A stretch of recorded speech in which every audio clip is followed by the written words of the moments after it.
Alors que de plus en plus de vélos sillonnent les routes wallonnes, certaines entreprises ont réussi à prendre leur place dans le peloton. Direction d'abord Namur, où ce vélo pour enfants, imaginé et conçu dans ses locaux, vient de réaliser un petit exploit de 4500 km. C'est une famille qui a pris la décision de traverser 9 pays, du Canada jusqu'au Costa Rica. Et donc c'était l'école buissonnière, mais c'était surtout aussi l'occasion d'utiliser un moyen de locomotion super léger. Derrière ce moyen de locomotion, la start-up B-Move, créée en 2020. Sa spécialité, les vélos pour enfants. Du 2 roues d'apprentissage au VTC, en passant par le vélo de ville, la gamme convient aux bambins d'1 an et demi jusqu'aux jeunes adultes. Pour les enfants, on s'est rendu compte que les vélos étaient souvent trop lourds, ils étaient mal adaptés aux enfants parce qu'on faisait plutôt des petits vélos d'adultes. Les vélos B-Move sont en aluminium, très légers donc, mais pas seulement. C'est aussi des vélos qui ont été réfléchis par exemple avec des accessoires comme les freins de couleurs différentes pour que les enfants comprennent facilement. C'est des bras de pédale par exemple qui sont adaptés à chaque âge. C'est un cadre qui est très très bas pour que les enfants aient le pied au sol très vite et se sentent en sécurité. Après des débuts chahutés en plein Covid, B-Move atteint aujourd'hui une vitesse de croisière avec une croissance à 3 chiffres.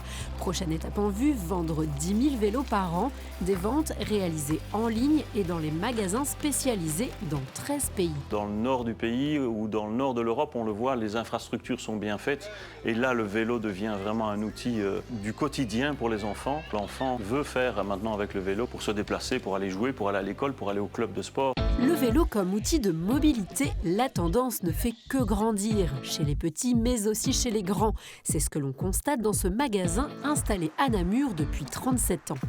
On a beaucoup de familles qui se mettent au vélo, donc qui suppriment une voiture et qui proposent aujourd'hui à leurs enfants de se déplacer exclusivement en vélo.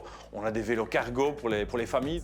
Une tendance boostée par une autre, l'inarrêtable ascension du vélo électrique. Ici, c'est maintenant plus de 60% des ventes. Ça s'adresse à un public qui est de plus en plus large et l'électrique vous amène sur un vélo, parfois pour des gens qui n'auraient pas vraiment eu l'utilisation d'un vélo. L'électrique, c'est justement le créneau d'une autre pépite wallonne qui grimpe à vitesse grand V. Ici, à Wavre, on ne fabrique pas des vélos, mais leur moteur très innovant. Notre moteur, il est différent de ce que fait la concurrence, dans le sens où il intègre une boîte de vitesse automatique. Pour l'utilisateur, ça veut dire quoi? Ça veut dire qu'il n'a plus à se soucier des contraintes de son dérailleur. C'est le système qui passe automatiquement les vitesses à sa place. Et de cette manière, il est toujours dans sa bonne zone de confort sur chaque type de terrain. Une nouvelle technologie robuste, peu coûteuse et inspirée du monde de l'automobile qui a convaincu un géant du sport, Decathlon. Après plusieurs années d'attente, notre système est enfin arrivé sur le marché. Donc il est arrivé en septembre 2023. Maintenant, en fait, on équipe un vélo de ville de chez Decathlon. Nous, on s'occupe plus de tout ce qui est recherche et développement en amont.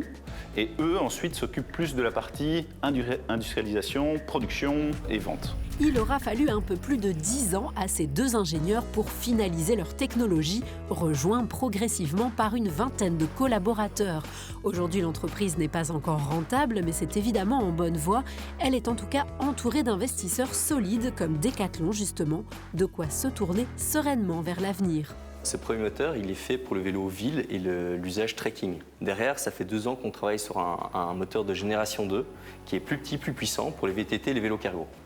Mais on ne s'arrête pas là parce qu'on pense déjà à la génération 3 et en parallèle, on a aussi d'autres projets de R&D dans d'autres secteurs que la mobilité. Un succès et des ambitions qui permettent une fois encore à nos entreprises de prendre une belle place sur la route de la transition.